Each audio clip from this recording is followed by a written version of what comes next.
তো আমাদের নেতৃত্বে পরিবর্তন আসে নাই, পরিবর্তন এসেছে আমাদের সন্তান সন্ততির নেতৃত্বে। কেউ কেউ আছেন এদেরকে স্বীকার করতে চান না, তাদেরকে বাচ্চা কাচ্চা নাতি গুতা বলেন, তাদেরকে সবাল বলেন।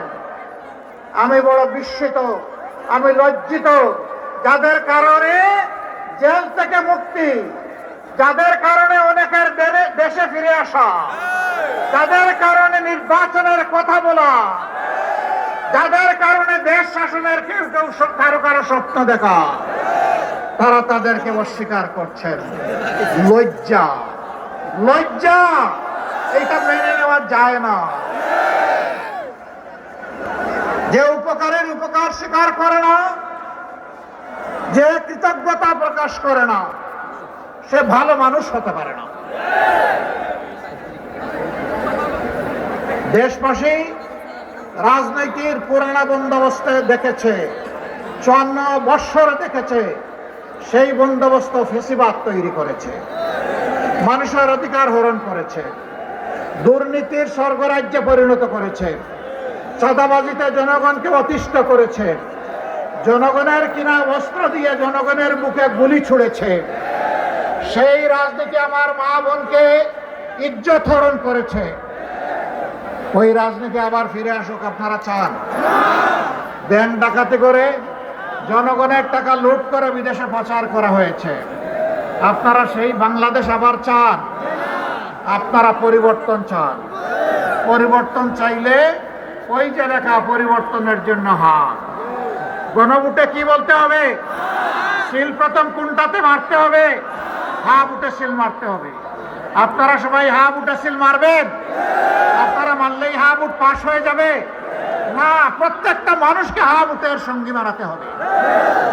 আমরা বিশ্বাস করি বাংলাদেশের মানুষ এখন পরিবর্তন চায়। সেই পরিবর্তনের জন্য আমরা ঐক্যবদ্ধ হয়েছি। আমরা কথা দিচ্ছি, জনগণের আস্থা যদি আমাদের উপর আসে, আমরা আশাবাদী আসবে ইনশাআল্লাহ। আমরা আস্থার প্রতিদান দেব ইনশাআল্লাহ। জুলাই বিপ্লবের পরে আমরা বলেছিলাম আমরা কারো উপর থেকে প্রতিশোধ নেব না, আমরা নেই নাই। আমরা বলেছিলাম আমাদের দলের লোকেরা চাঁদাবাজ নয়, আমরা চাঁদাবাজি করি নাই। আমরা বলেছিলাম আমরা দুর্নীতি করি না, দুর্নীতিকে আমরা ঘৃণা করি, দুর্নীতির সাথে আমাদের কোনো সম্পর্ক নাই। আমরা বলেছিলাম মজলুম ঠিক আছি, কিন্তু মামলাবাজি করব না, মামলা দিয়ে মামলা বাণিজ্যও করব না, মামলা দিয়ে নিরীহ মানুষকে হয়রান করব না। আমরা কথা রেখেছি, আমরা এবার কথা দিচ্ছি, জনগণ যদি তাদের পবিত্র মূল্যবান ভোট দিয়ে এই জোটকে, এই ঐক্যকে নির্বাচিত করে আমরা কথা রাখবো ইনশাআল্লাহ। আমরা কি রাখবো? প্রথমত আমরা জাতিকে আর বিভক্ত হতে দেব না। আমরা পুরানা কাসুন্দি নিয়ে কামড়া কামড়ি করব না। আমরা পিছনের দিকে দৌড়াবো না। আমরা যুবকদের স্বপ্নের অগ্রগামী বাংলাদেশ দেখতে চাই। যুবকরা, আমরা তোমাদের হাতে বেকার ভাতা তুলে দেব না। তোমরা বেকার ভাতা পাওয়ার জন্য কোনো দাবি জানাও নাই। আমরা বেকার ভাতা দিয়ে তোমাদেরকে অপমানিত করতে চাই না। আমরা তোমাদের হাতগুলোকে দক্ষ কারিগরের হাত হিসাবে গড়ে তুলবো ইনশাআল্লাহ। প্রত্যেকটি হাতে আমরা ইনশাআল্লাহ মর্যাদার কাজ তুলে দেব।